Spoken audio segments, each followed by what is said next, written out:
شخصی که به بیماری فلج دچار است وقت از خواب که بیدار می شود منتظر می ماند تا یک نفر بیدار شود و با منت گذاشتن او را به حاجت خانه ببرد، دست و رویش را بشوید، خوراکش را پیشش گذارد. آیا میدان این بیمار فلج آرزویش چیست؟ فقط یک بار دیگر خودش بتواند راه رود و کارهایش را خودش انجام دهد. یک نابینا از خواب که بیدار می شود روشنایی را نمی بیند، آفتاب را نمی بیند، صبح را نمی بیند. آیا میدانی آرزویش چیست؟ فقط یک روز بتواند نزدیکان و عزیزانش را، آسمان و زندگی را با چشمانش ببیند.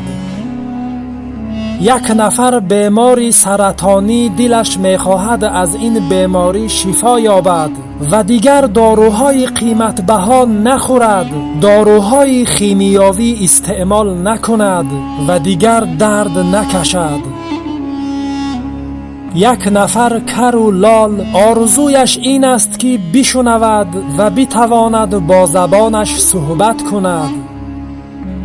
یک نفر بیماری که مشکلی نفس کشیدن دارد دلش میخواهد امروز را بتواند به دستگاه نفس کشی گذراند.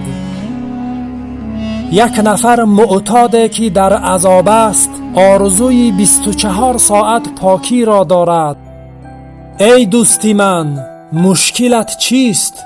اگر سالم و تندرست هستی از دشواری های زندگی شکوه مکن، دستانت را بالا بردار و از ته قلبت شکرگزاری کن. شکر نعمت نعمتت افزون کند، کفر نعمت از کفت بیرون کند.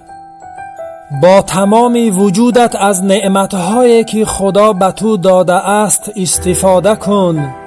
تو خیلی خوشبختی، اینقدر غرغر مکن، ناشکر مباش.